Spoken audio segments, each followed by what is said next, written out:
Hi, today I'm reviewing the LANEIGE Eye Sleeping Mask. And really quick, I just want to say, purchase all these products with my own money. I will never waste your time with sponsored ads or videos.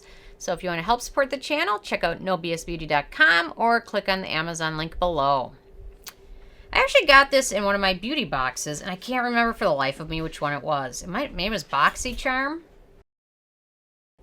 Comment below if you got this in one of them. Must have been. I canceled them, but anyway, I'm sure I'll get someone to leave a comment and let me know. But if you want to comment about my face not moving, I'll show you how good I can move it all. I can even wink. I can wink both eyes.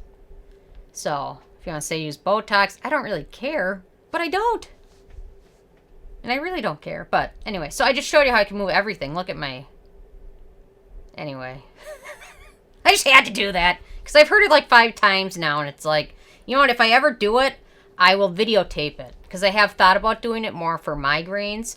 And I always do have a very serious look on my face. I know that.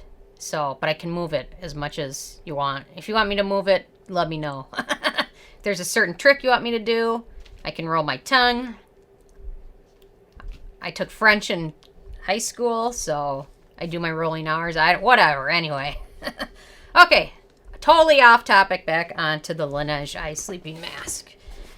Okay, so LANEIGE calls this a real eye opener, the first ever leave-on eye mask that deeply hydrates throughout the night while depuffing and soothing fatigued eyes with a cooling ceramic massage tool, which the cool ceramic massage tool is that.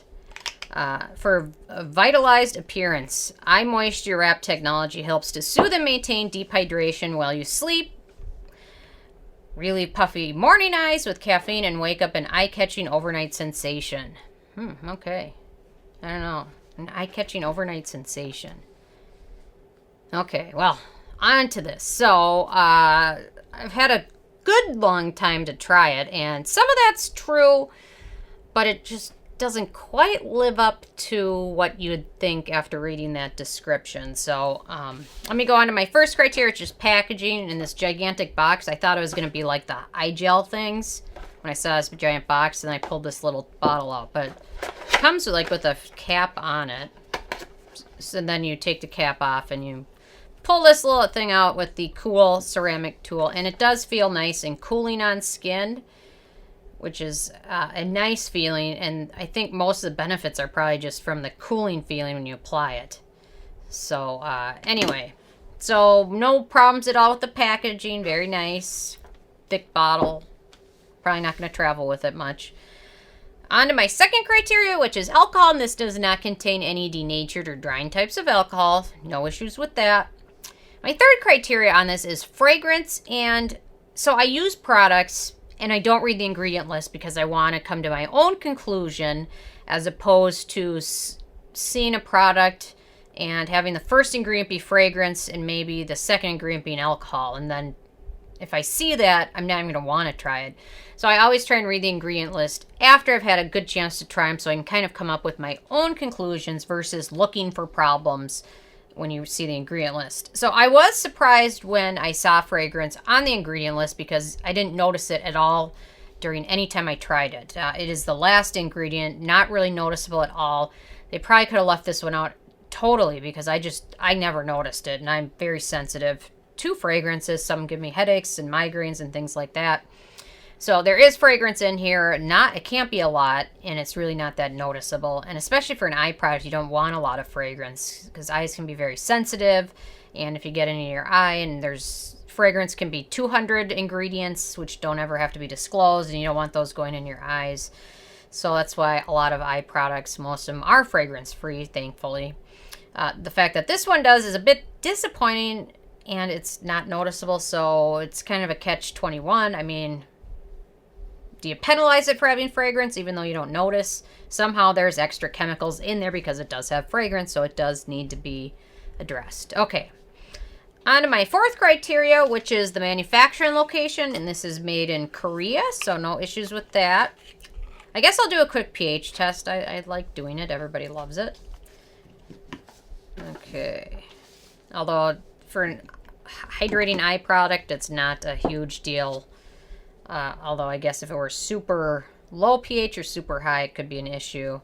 But as long as it's in the general realm, there's no problems. And this one looks to be about a 6. So I don't have any issues at all with that. So ease of use. So the applicator can be a little bit fussy. You want to take this and just dab it. Dab dots along your under eye. And then you can also dab it along your brow bone if you want. But really, the mask part should be just on your under eye and around the corner of your eye to hydrate it. And then it kind of, if you can see it a little bit on my hand where I swatched it, it kind of dries to kind of a film, which feels like a mask. And I'll try and dab it on again. And then after you dab it on, just smooth the entire area with your fingers and then give it a few minutes to set, a minute or two, and then it'll dry down to kind of a mask almost. Kind of like a butylene glycol glycerol type mask. Okay, so it is a little fussy. The soothing feeling is from the ceramic ball because it is kind of a cool feeling. You can also layer this over other eye products. I love doing that. Or underneath, you can layer another eye product over it, although most of it won't get absorbed because it kind of sets to that film. So if you want to apply any other hydrating ingredients or vitamin C serum underneath your eye, do it first and then apply this mask after that. So, okay, so suggested uses, use as the eye cream step of basic skincare routine at night using the ceramic applicator. Dot a generous amount along the orbital bone and follow the massage directions. Gently pat the remaining in with your ring finger and leave on overnight. Maybe used as an eye cream or layered under other sleeping masks. Like if you use a face sleeping mask, you can leave it on over this one. Then they recommend using it 2 to 3 times a week. Avoid, I love this. Avoid putting directly into the eye. Well, yeah. Does anybody want an eye mask in their eye? And then tip, wipe the ceramic ball clean with tissue before storing. And then they have a little direction on how to massage it. Press outer corners and then gently stoke under eye. Press underneath eyebrows and then gently sweep down the inner corner so you could do the eyebrow area. So it is fussy, but not hard to use. So once you use it once, you kind of get the hang of it. And then you notice how it kind of sets to that filmy finish. So it's fussy, but not hard. So no issues with ease of use. Okay, antioxidants and beneficial ingredients. So we've got caffeine in here, which is in so many eye products, which is a depuffing agent, which can also actually dry out your eye area as well. I tend to not recommend a ton of caffeine eye products just because you don't know if somebody has sensitive skin or dry skin. The caffeine can really end up kind of reversing things, and instead of hydrating it, you get a depuffed but dry eye area. This one, I don't think there's a ton of caffeine in it, just based on where it is on the ingredient list. Then we've got Beta-Glucan, which is a good skin conditioning ingredient. Saccharomyces extract, which is a good skin conditioning and hydrating ingredient. Then we've got Quinoa seed extract, which is a good source of amino acids, which is also good for hydration and moisturizing. Ascorbyl glucoside, which is a vitamin C form, which is a good antioxidant. Adenosine, another good skin conditioning ingredient. So we've got a few on there, not a whole ton. I probably would have liked to see some more hydrating ingredients, maybe a peptide, maybe some more emollient things, but overall, it's okay. Not the most exciting list of ingredients, but certainly better than some other eye products that I've tried. And then on my 7th criteria, which is animal testing, unfortunately, LANEIGE is not cruelty-free. They are owned by Amore Pacific, which also owns Primera. And hopefully in the future, they will go cruelty-free. Performance. So I was a little torn because it does kind of depuff the eye area, but it's not the most hydrating. It does give you your eye area kind of an instant, more tight, more taut look, but it's not super long lasting, or even by the time the morning comes, your eye area, most of those effects are kind of gone by then.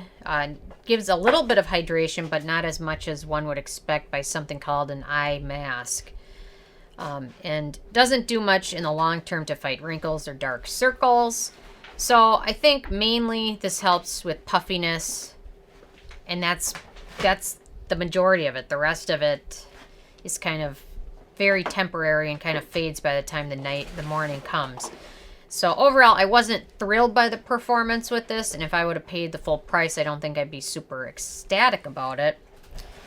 Which brings me to my 9th criteria, which is price, and this is the full size, which is 0.8 ounces, and it retails for $34, which is kind of pricey, although a little bit does go a long way. So a bottle like this will last you quite some time. Most eye creams are like half an ounce or less. And the fact that this one's liquid, it goes a little bit further. So kind of price. I would check on some of the K-beauty sites as well. Absolutely worth shopping because sometimes they'll have sales on a brand. And if you can pick this up on sale, some of them are half off. So you might be able to get it for 12 or 15 bucks or less. So it's always worth doing your shopping and research. And then in terms of the it factor, I'm a little torn because it's an interesting concept. It's different than a lot of other eye products. It's got a really nice cooling feeling applicator, although it would be much better with more hydrating ingredients. And also it does contain a few ingredients to be aware of, especially if you have very sensitive skin. Zinc sulfate, calcium chloride, potassium hydroxide, and fragrance, which all can be drying and potentially irritating to the eye area. So something to be aware of. So overall, I gave this a 5 out of 10. Kind of a bummer week with my reviews. Just nothing that I'm absolutely in love with. Nothing that I really hated, but nothing that I'm like, yay, I'm so glad I tried this. So, I don't know. Anyway, 5 out of 10. F or D. D minus, I'll give it. But it's got its qualities, which are nice. But it's also got a few issues. So anyway, I'm interested if you guys have had a chance to check this out yet. And if you have, what your thoughts are. So leave a comment. I love hearing from you guys. Check out nobsbeauty.com. And I will see you tomorrow.